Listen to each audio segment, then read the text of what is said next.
the first order of business and the last if we implement the IMF's agenda. For years there has been rumors that the International Financial Institution had been dabbling in the art of pseudo-crisis.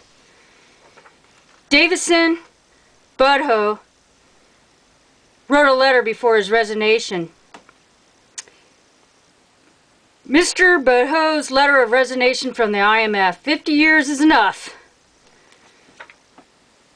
Showing an enthusiasm and for the care of and concern of people around the world. He wrote this letter to warn the rest of us, and it's quite a powerful story. Today I resigned from the staff of the International Monetary Fund after over 12 years and after 1,000 days of official fund work in the field, hawking your medicine and your bag of tricks to governments and to peoples in Latin America and the Caribbean and Africa. To me, resignation is a priceless liberation. For with it I have taken the first big step to the place where I may hope to wash my hands of what, in my mind's eye, is the blood of millions of poor and starving people. The blood is too much, you know. It runs in rivers. It dries up, too. It cakes all over me. Sometimes I feel that there is not enough soap in the whole world to cleanse me from the things that I did in your name. He went on to tell us, basically accusing the fund of using statistics as lethal weapons. Does that sound familiar? Yeah, our insurance companies, Allstate, farmers, making people stay in the courts for 6 years trying to just repay $10,000 for some medical bill. Yet they're making record profits like ExxonMobil and Chevron. Yet we were having to pay $5 or more for a gallon of gas. But, you know, that's just the IMF's way of doing things, you might say.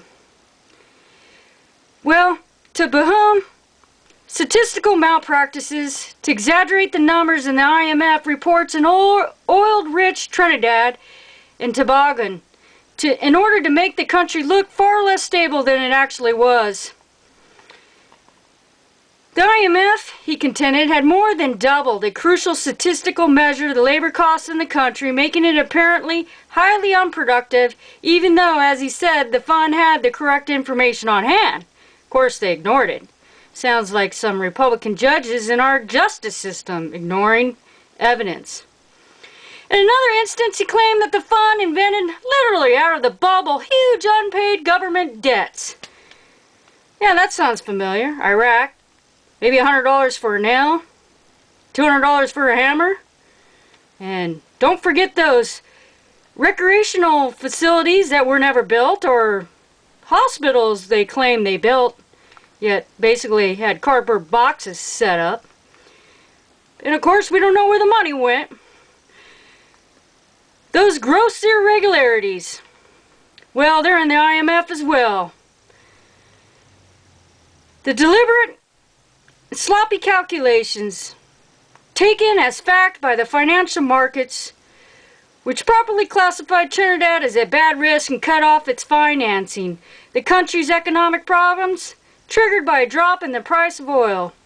Its primary export quickly became a calamity, and it was forced to beg the IMF for bailout. The fund then demanded that it accept what Bahum described as the IMF's deadliest medicine: layoffs, wage cuts, the whole gamut of structural adjustment policies. He described the process as the deliberate blocking of an economic lifeline to the country through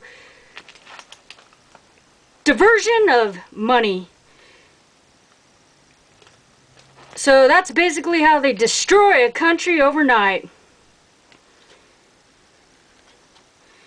And this dispute was more than the treatment of one country, because the big dispute is that it's only a handful of officials orchestrating this war.